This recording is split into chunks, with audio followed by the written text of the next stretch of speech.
نحمده ونصلي على رسوله الكريم اما بعد فاعوذ باللہ من الشیطان الرجیم بسم اللہ الرحمن الرحیم۔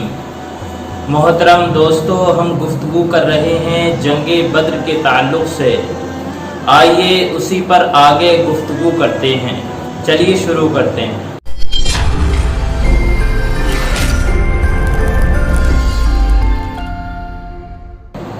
محضر بن زیاد کا مقابلہ ابو البختری سے ہوا تو محضر بن زیاد نے کہا کہ ہم کو حکم ہے کہ ہم تم سے نہ لڑیں، لہذا تم ہمارے سامنے سے ہٹ جاؤ۔ ابو البختری نے اپنے ایک ساتھی کو بچانے کی کوشش کی جس کو محضر بن زیاد قتل کرنا چاہتے تھے۔ اسی کوشش میں ابو البختری قتل ہوا۔ امیہ بن خلف اور اس کا بیٹا اپنی جان بچانے کے لیے ادھر ادھر پھر رہے تھے۔ امیہ اور عبد الرحمن بن عوف رضی اللہ تعالی عنہ کے درمیان عہد جاہلیت میں دوستی تھی۔ عبد الرحمن بن عوف نے ان کو پریشان دیکھ کر اپنی حفاظت میں لے لیا اور امیہ کا ہاتھ پکڑ کر لے چلے، لیکن حضرت بلال رضی اللہ تعالیٰ عنہ نے دیکھا تو فوراً آواز دے کر انصار کے چند جوانوں کو اپنی طرف متوجہ کیا اور سب نے مل کر امیہ کو قتل کرنا چاہا اور دونوں باپ بیٹوں کو قتل کر کے چھوڑا۔ ایک صحابی عمیر بن الحمام رضی اللہ تعالیٰ عنہ حضور پاک صلی اللہ علیہ وسلم کے پاس کھجوریں کھاتے ہوئے آئے اور پوچھا، اگر میں کفار سے لڑتے ہوئے شہید ہو جاؤں تو کیا میں جنت میں چلا جاؤں گا؟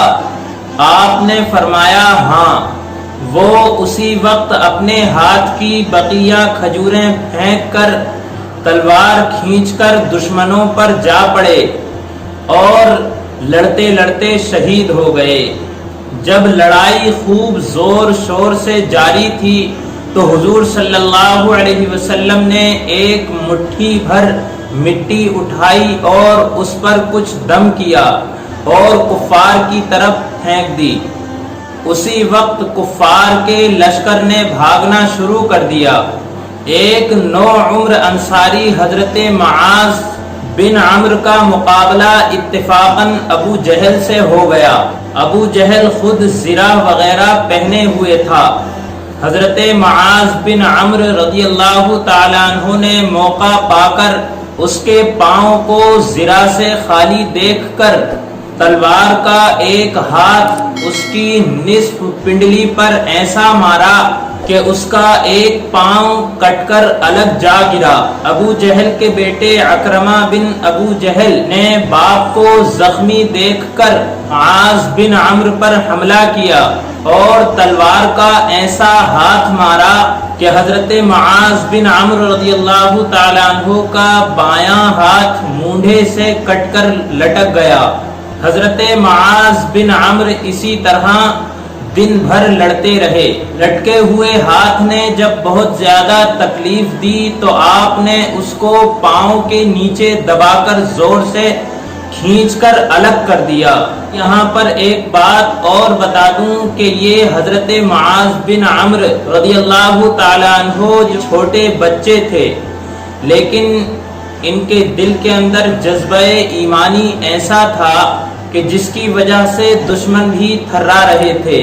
ایک دوسرے نوعمر ابو جہل کے قریب پہنچے اور ایسی ضرب لگائی کہ وہ اس ضرب سے ادھمرا ہو گیا۔